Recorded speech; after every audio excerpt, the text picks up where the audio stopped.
You always get everything.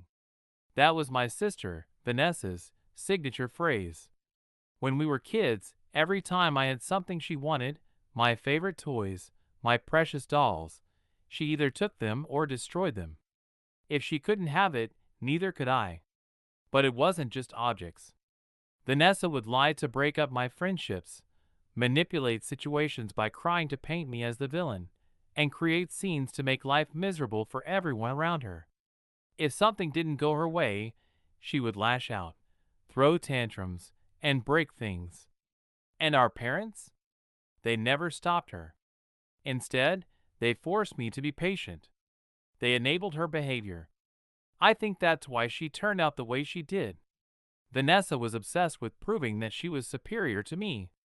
So much so that she even went out of her way to move near me just to keep tabs on my life. And just like always, she couldn't stand seeing me happy. It's not fair that you get to marry such a wonderful man.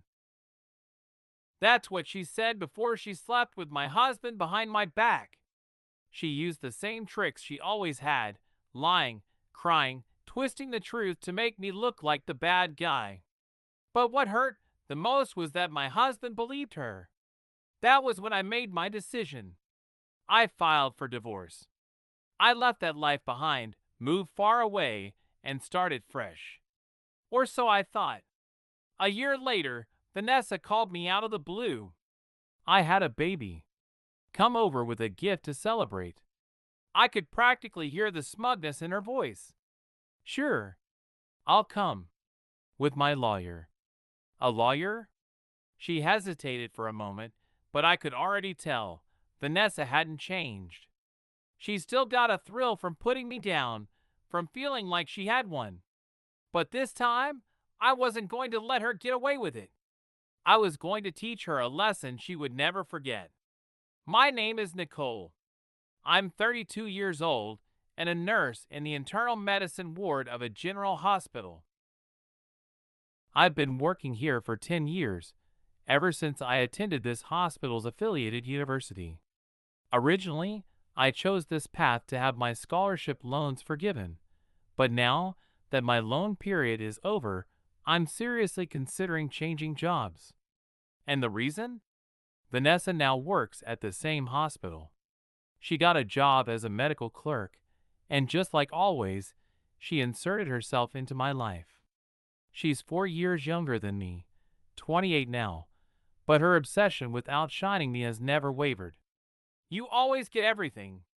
That was her go-to complaint.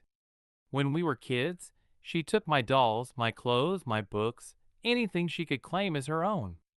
When she realized she could manipulate adults by crying, she weaponized it. She would cry on command to turn people against me, making me look like the villain while she played the innocent victim. She's always had a naturally sweet, delicate appearance, which only made it easier for people to fall for her act. It didn't matter how outrageous her lies were, people believed her. Even my closest friends.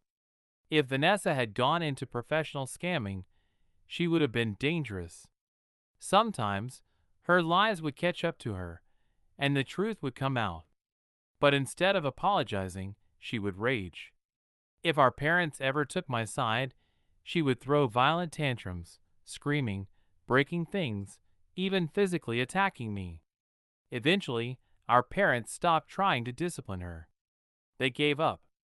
Just be patient with her, Nicole. I never understood why I was the one who had to be patient.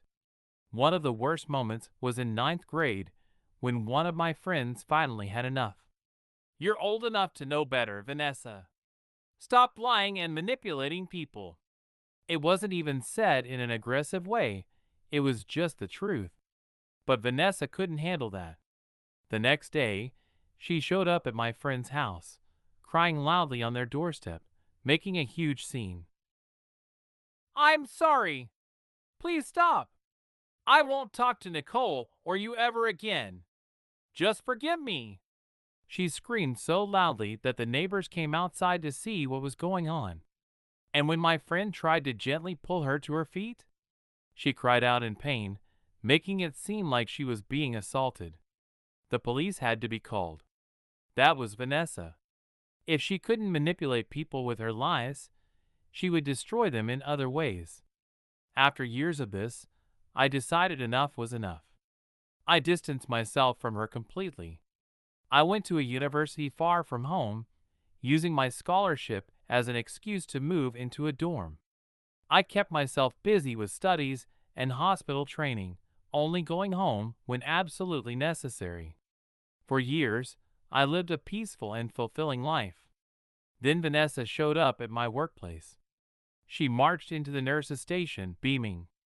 "I'm so happy I get to work with you, Nicole." I felt sick. Luckily, the nurses weren't fools. They could tell something was off and gave me the chance to explain my history with Vanessa. Thanks to them, I was able to arrange things so I wouldn't have to interact with her much. But still, I started seriously considering leaving.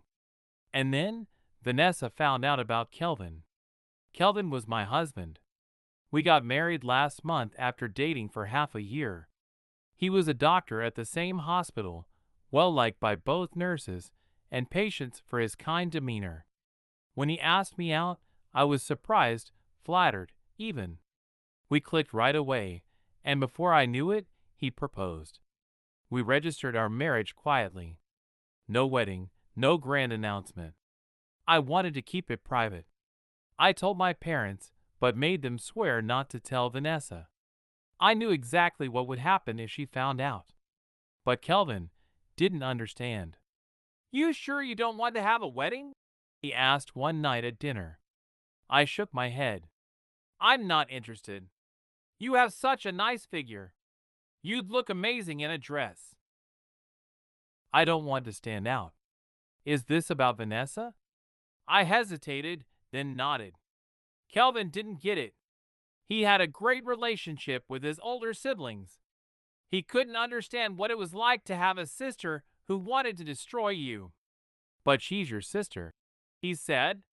"Don't you think she'd be happy for you?" I knew she wouldn't, and I was right. Because one day, I walked into work and saw Kelvin and Vanessa talking alone. I froze. "Kelvin told me about your marriage." Vanessa beamed. "I'm so happy for you." My blood ran cold. Kelvin had told her, even after I begged him not to. Even after I told him what kind of person she was. I felt the dread settle deep in my stomach. Vanessa was plotting something, and I was about to find out exactly what it was. A few months after our marriage, Kelvin changed. He grew distant, cold, irritable. Then, after my night shift, I got a message from him. No text, just one photo. Kelvin, shirtless in our bed. Vanessa, smiling in his arms. I've been had. After dealing with Kelvin and Vanessa, I decided to take a hot shower and go straight to bed.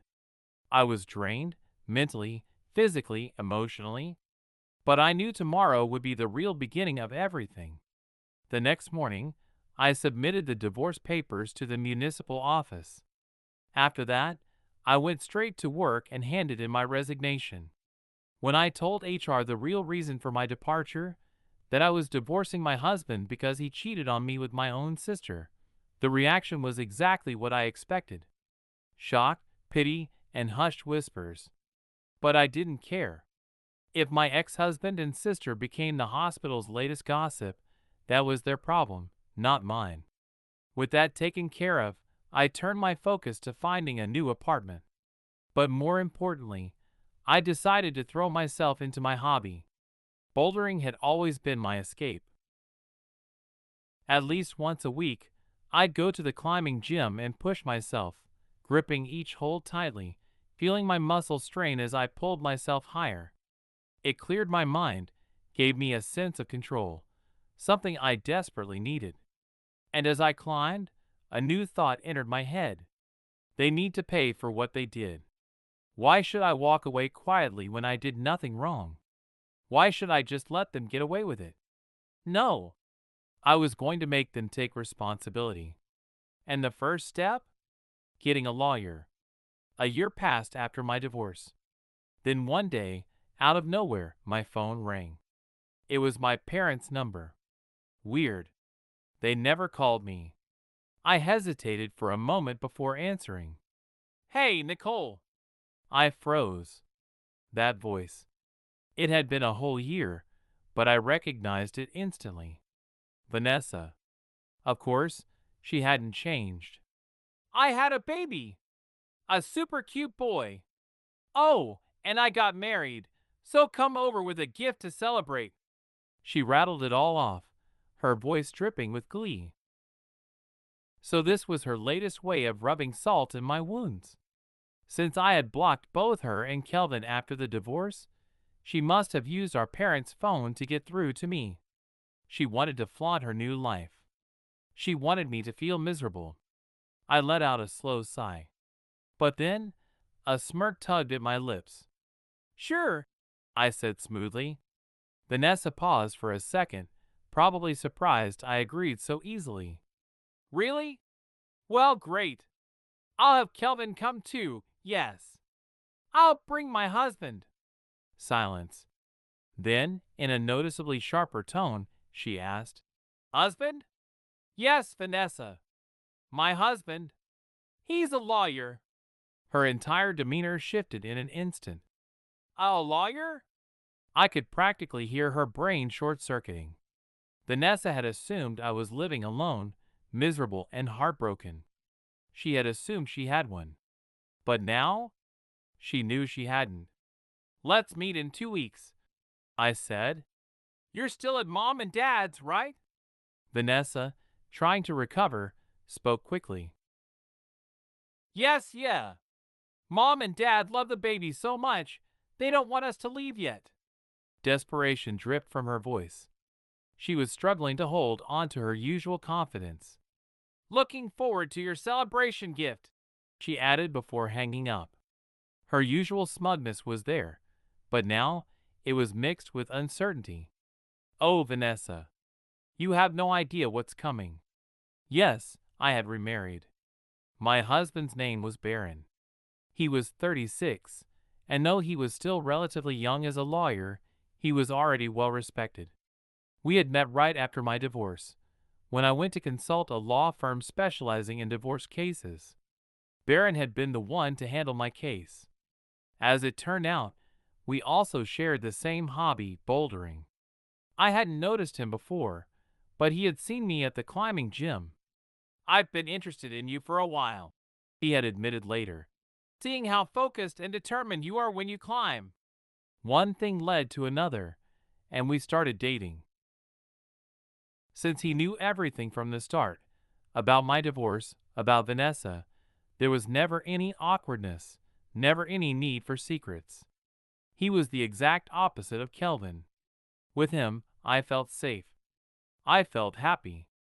And I was going to make sure nothing and no one took that away from me. 2 weeks later, Baron and I arrived at my parents' house. Vanessa greeted us in full makeup, clearly trying to show off. Kelvin, sitting next to her, looked defeated, pale, miserable. In a crib nearby was their baby. He was cute, I had to admit, but I wasn't here for him. I was here for them. Nice to meet you, Vanessa said, her voice dripping with fake cheer. I'm Nicole's sister, Vanessa. Nice to meet you, Baron said politely, offering a professional smile. He wore his lawyer's badge on his suit, an unmistakable reminder of who he was. Vanessa's eyes lit up. So you're a lawyer? She asked, tilting her head with that look. I nearly laughed. Did she really think that would work on him? Baron didn't even blink. When did you two get married? Vanessa pressed. Last month, Baron answered. So, it's been over half a year since Nicole's divorce, she mused. Interesting. I smirked. Yes, Vanessa. There's no problem with that. Her lips twitched. Kelvin, who had been silent this whole time, shifted uncomfortably. So, Nicole, Vanessa said suddenly, forcing a smile, you did bring a gift, right? Ah, there it was. That's why she invited me here. She wasn't interested in seeing me. She just wanted money. I reached into my bag and slid an envelope across the table. Vanessa snatched it up and opened it eagerly. The moment she saw what was inside, her expression froze. What is this? Inside were legal documents, damage claims against both her and Kelvin. As written there, I said coolly, I'm filing for damages from both of you. Vanessa's eyes widened. Are you serious? After all this time? The statute of limitations for filing an adultery claim is 3 years, Barron said smoothly. We are well within that period. Vanessa's face twisted in rage. Ugh, you're just bitter that Kelvin left you. Fine. Take him back. Then you won't need to do this, right? Even Kelvin flinched at that. I laughed. Vanessa, the damages claim is for the affair itself. Giving me back Kelvin doesn't change that. Vanessa's eyes burned with fury. Then, she blurted out the most insane thing yet. Fine. If you won't take Kelvin, give me Barron instead. The entire room fell silent. Even Kelvin looked horrified. Barron simply smiled. Actually, I was the one who proposed to Nicole. Because she's beautiful, inside and out. Vanessa froze. For the first time in her life, she had lost. And she knew it.